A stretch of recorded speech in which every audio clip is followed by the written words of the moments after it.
Les trois communes les plus peuplées de Mayotte, la commune de Dzaoudzi-l'Abattoir, la commune de Koungou et la commune de Mamoudzou, eh bien, majoritairement, la population de ces communes est originaire des autres îles. Vous voyez? Est-ce que Mayotte est comorienne?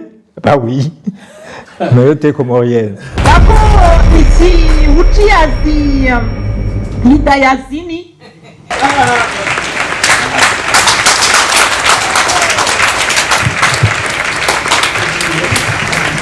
Ijile isembolise mashi ya wantu wajikuwa kudia katika benki yatu waulawa katika benki yatu msingu wako rahai ronsi rhone atarone nsakilawe harma sabu ataripare tukuze wantu waangilifu na watwani wajikuwa kudia na wao walio ambawa wana katika benki yatu. Shukran.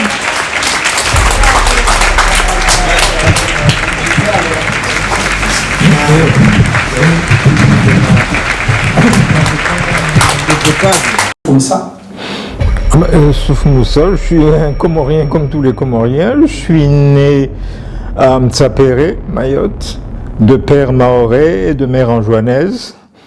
Voilà. Monsieur Souf Moussa, vous faites partie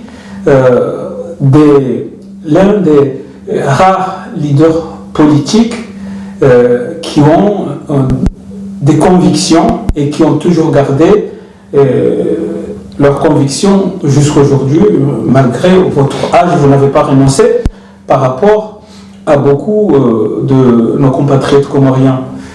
Nous allons tenter de venir jusqu'à aujourd'hui, votre vie politique, mais est-ce que vous pouvez nous dire un peu la vie avant l'indépendance des Comores et pendant l'indépendance des Comores? Ce que je peux vous dire, c'est que, disons, mon enfance m'a beaucoup marqué parce que je suis quelqu'un de basse extraction, comme on dit. Je suis né, comme je vous l'ai dit tout à l'heure, à Mtsapéré, mais très vite. Mon père est mort, je crois, je devais avoir 2 ans et demi, 3 ans quand il est mort, et ma mère est venue me récupérer. Nous sommes allés de la grande terre à la petite terre. C'est comme ça, il y a une grande terre et une petite terre. Et depuis donc le début des années 50, nous habitons à l'Abattoir. Un village qui vraiment contigu de Dzaoudzi. Dzaoudzi, pendant longtemps, hein, ça a été la capitale du Tom. Mais nous, à l'Abattoir, on était comme la poubelle de Dzaoudzi. En fait, il n'y avait rien qui était fait à l'Abattoir, et même pas d'école. Moi, mon école primaire, je l'ai faite à Dzaoudzi, hein, après avoir essayé Pamandzi, parce qu'à Pamandzi, il y avait une école, mais ça n'a pas marché à Pamandzi, et donc on m'a inscrit à Dzaoudzi à l'école de la mission catholique. Et après la mission catholique, je suis allé à l'école dite officielle.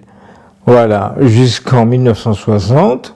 C'est en 1960 que j'ai passé le concours d'entrée en 6e.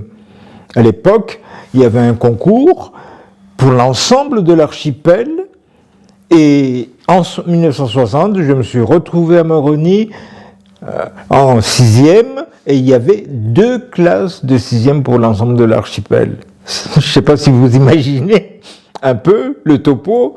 Cela veut dire tout simplement que la France n'avait pas besoin de gens instruits. Tout ce qu'elle voulait, c'est qu'on comprenne ce qu'ils disent quand ils nous disent de soulever quelque chose ou de faire quelque chose. Voilà la réalité en ces temps-là. Et voilà.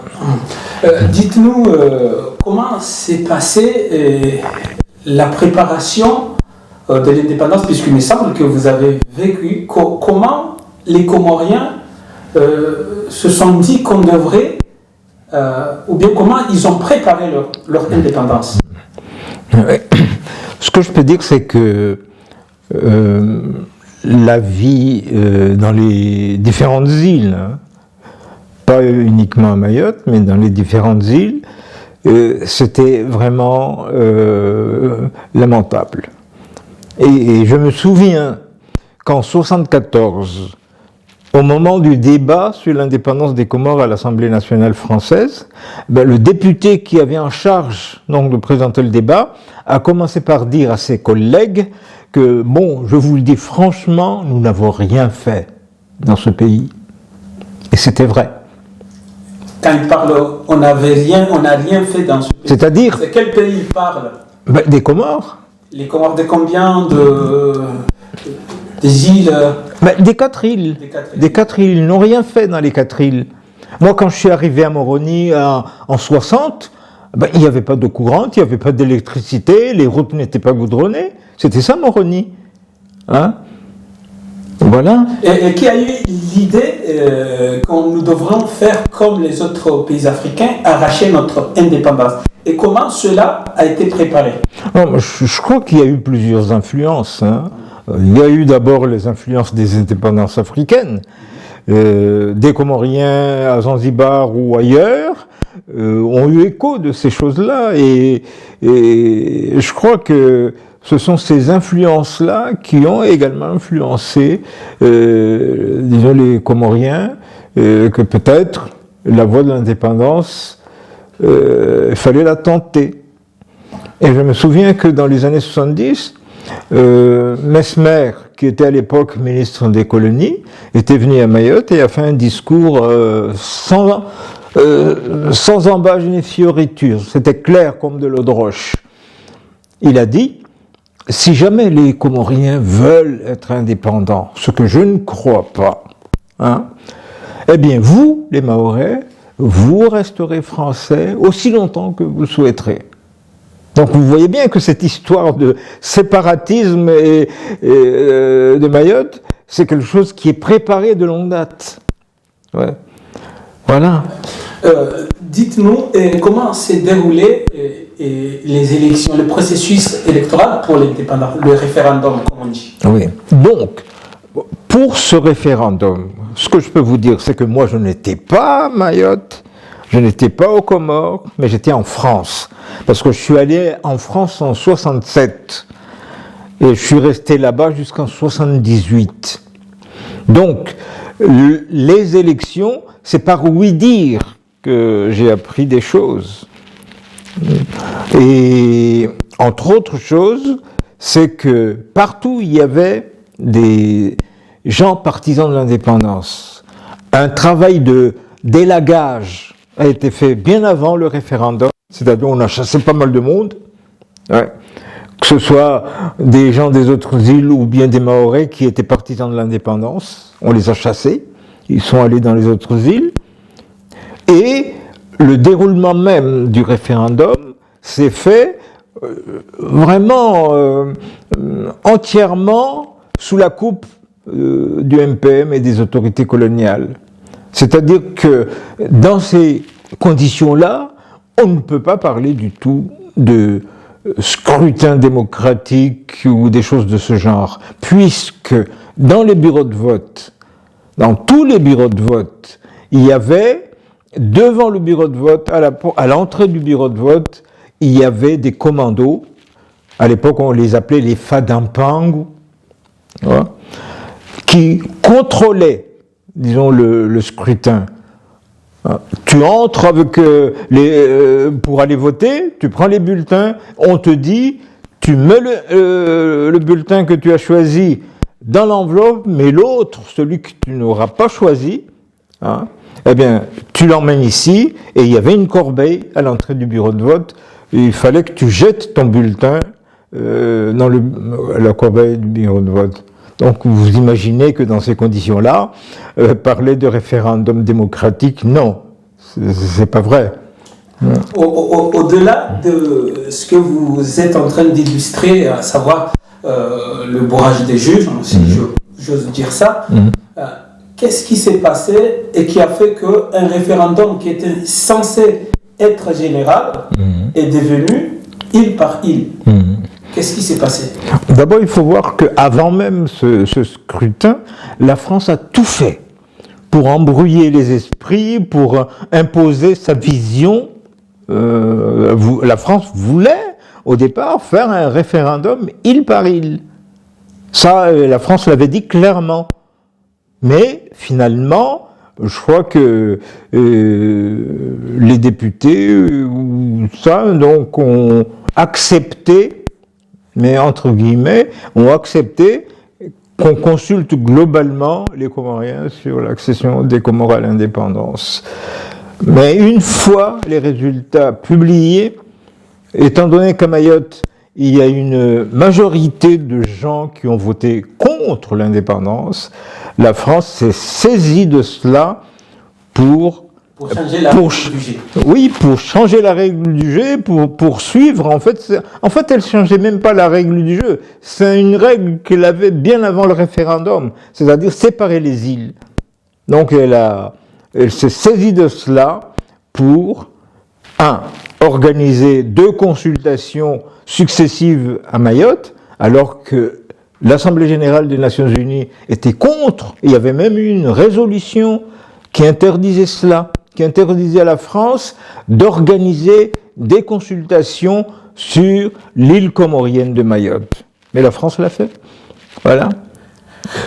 Dites-nous, puisqu'il y a un sujet qui fait débat depuis longtemps, et surtout ces derniers temps, puisqu'il y a un certain ARM, Riziki, docteur, qui a soutenu sa thèse de doctorat sur Mayotte, n'a jamais été comorien. Ce qui veut dire que ce sujet commence à vraiment inquiéter ceux qui croyaient à la comorialité de Mayotte. Dites-nous, est-ce que c'est vrai, puisque vous avez quand même vécu cela, même si vous nous expliquez que la France n'a jamais voulu, de toutes les façons, laisser partir Mayotte, puisque si je comprends bien, il y aurait soit un ministre, en tout cas une autorité qui était venue dire aux Mahorais, je cite, vous les Mahorais, si vous le souhaitez très bien, vous pouvez rester français autant que vous voulez. Voilà. Fin des citations d'après M. Youssouf Moussa.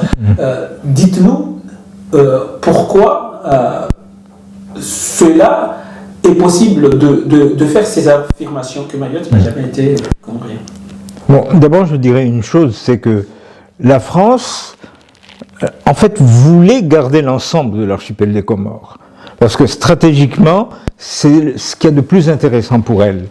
Donc faire la Réunion, les Comores et Djibouti, c'était l'idéal pour la France. Mais puisque les Comoriens demandent leur indépendance, elle a tout fait pour garder une partie de l'archipel. Et je précise qu'en juin 73, le débat entre les autorités françaises et les autorités comoriennes sur l'accession des Comores à l'indépendance, ces débats ont abouti à un texte. Et dans ce texte, la France affirme qu'elle est pour l'indépendance des Comores, mais qu'elle gardera une base militaire à Dzaoudzi. Vous voyez ? Ce texte existe. Ce texte existe.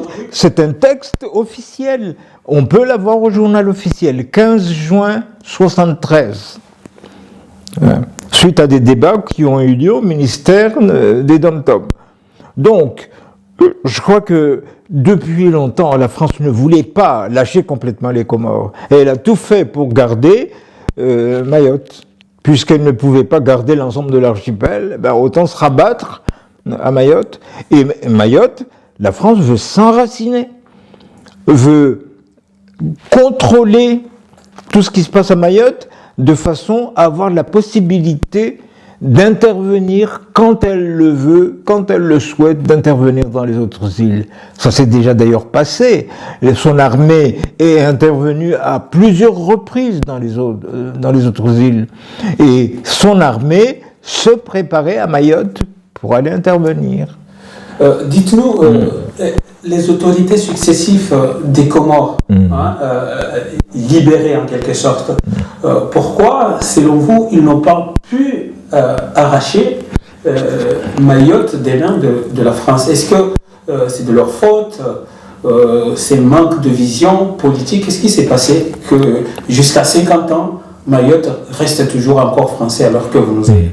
Moi, je pense que il y a eu, disons que les choses n'ont pas été clairement apprécié par les hommes politiques comoriens au moment du débat sur l'accession des Comores à l'indépendance. Je crois qu'ils ont mis en avant, disons, l'appétit de pouvoir. Chacun veut aller au pouvoir et ils ont relégué au second plan, disons, l'aspect donc de préservation de l'indépendance du pays et voilà, à mon avis, c'est ce qui s'est passé. Est-ce que c'est pas contradictoire de vouloir l'indépendance et puis de toute façon de ne pas s'en occuper pour aller jusqu'au bout? Je crois que chacun s'est fait ses fausses idées. On m'a dit qu'Ali Soili s'était entendu avec les séparatistes mahorais sur le fait que si Ali Soili veut que Mayotte reste dans l'ensemble comorien, il faut se débarrasser d'Ahmed Abdallah. Je crois que c'est d'ailleurs cette raison, à mon avis, qui est la cause du coup d'État du 3 août. Donc, une fois le coup d'État du 3 août effectué, eh ben, les séparatistes mahorais ont dit à Ali Soili, bon, écoute, maintenant nous sommes libres. Donc, ce qui veut dire que c'est toujours la France qui était derrière pour avoir bien sûr, dans la farine bien sûr, en tout cas, Ali Soili s'est vraiment fait avoir par les Adrien Giraud, les Marcel Henry et autres. Oui. Comment est-ce qu'il a accepté quelqu'un comme Ali Soili, qui est considéré comme l'un des plus intelligents des Comores, les personnalités politiques intelligentes? Je crois que... Comment se fait-il qu'il a pu se faire tromper dans aussi peu de temps? Oui. Je crois que, je sais pas, ça s'est passé. Je crois qu'il a manqué de vigilance. Peut-être qu'il ne connaissait pas bien les séparatistes mahorais, qu'il a fait un pacte avec eux sans savoir exactement sur quoi eux ils se basent. Voilà. Je crois qu'il s'est fait avoir en beauté. Voilà. Donc, vous m'aviez posé la question de savoir pourquoi est-ce que on dit que Mayotte n'est pas comorienne. Exactement. Est-ce que vous croyez que moi je suis pas comorien? Non, ça on pose cette question puisque nous pensons que cette question, il n'y a que M. Soufoumsa qui serait capable d'expliquer aux Comoriens et surtout les jeunes, puisque un jeune qui a moins de 15 ans maintenant peut gober des âneries. Donc c'est pour ça on vous pose cette question pour donner votre avis. Non, mais moi je dis que la question est la bienvenue, mais ce que je peux dire, c'est que s'il y a une île comorienne dans l'ensemble de l'archipel, la première c'est l'île de Mayotte. Parce que comme la capitale du Tom était à Mayotte, à Daoudzi, pendant de nombreuses années, la France faisait venir des gens des autres îles. Moi, si ma mère est allée à Mayotte, c'est justement parce que c'était possible, parce que la France souhaitait que les gens viennent pour travailler, parce que la population de l'île de Mayotte n'était pas vraiment nombreuse à l'époque, et donc la France avait besoin de main-d'œuvre. Donc elle faisait venir des gens, et ces gens, quand ils arrivent, eh bien, il y en a qui se marient, il y en a qui achètent des propriétés, il y en a qui s'installent, de façon que le mixage ou le brassage des populations des 4 îles s'est fait vraiment de façon vraiment complète à Mayotte. Rares sont les gens qui à Mayotte n'ont pas de membres de leur famille dans les autres îles. Et je prendrai l'exemple de notre député, Estelle Youssoufa. Son père est originaire de Grande Comore. Youssouf Bouchirou, c'était mon ami, je le connaissais bien. Mais à l'époque... Mes cousins directs sont de Tsapéré. Oui. Donc Youssouf Bouchirou, c'était Grand Comorien, mais moi, ça ne m'a jamais préoccupé, puisque moi-même, ma mère venait d'Anjouan. C'était normal, c'était le même pays à l'époque. Voilà. Et je peux vous dire, bon, j'ai cité notre député, mais notre sénateur, Saïd Omar Wali, c'est un ami. Nous habitons le même quartier, Pamanskele, à l'abattoir. Eh bien, lui-même, il l'a dit, que sa famille vient d'Anjouan. Et je précise que sa mère, qui était partisane de l'indépendance, sa mère a été chassée de Mayotte. dans les années 70, et il est allé mourir à Mironsi, dans l'île d'Anjouan. Le président de l'association des maires de Mayotte, M. Madsouf, maire de Pamandzi, ses parents sont originaires de Grande Comore également. D'ailleurs, il a commencé à investir en Grande Comore, notamment à Moroni. Il a construit donc une auberge qui s'appelle l'auberge de l'Hippocampe. Voilà, face, disons, au Jardin de la Paix d'Idriss Mohamed. Voilà. Et je citerai un autre exemple, Alpajo. Alpajo qui était parmi les chefs des Fadampango, c'est-à-dire les gens qui terrorisaient tout le monde, qui violaient, qui battaient les gens. Eh bien, sa mère est originaire de Fumbuni, en Grande Comore. Donc vous voyez bien ce que c'est que Mayotte. Les 3 communes les plus peuplées de Mayotte, la commune de Dzaoudzi-l'Abattoir, la commune de Kungu et la commune de Mamoudzou, eh bien, majoritairement, la population de ces communes est originaire des autres îles. Vous voyez? Est-ce que Mayotte est comorienne? Ben oui, Mayotte est comorienne.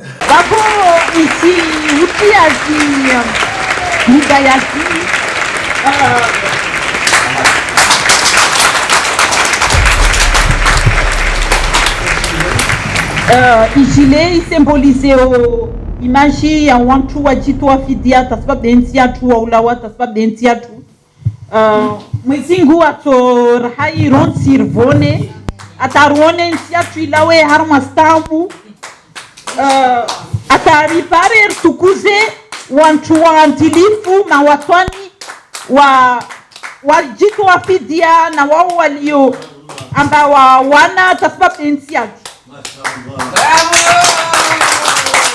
Shukran.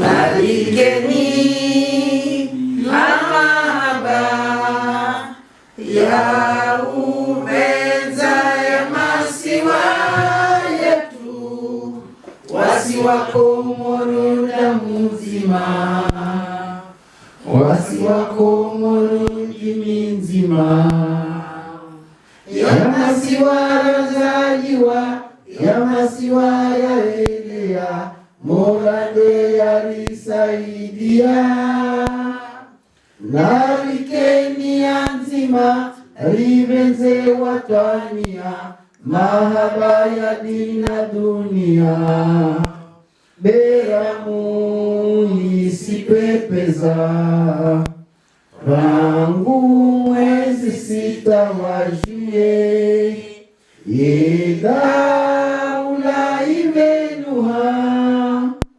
Sisi waza tuzikatua maore na nzuwani mwali na ngazija Narikeni amahaba ya uweza ya masiwa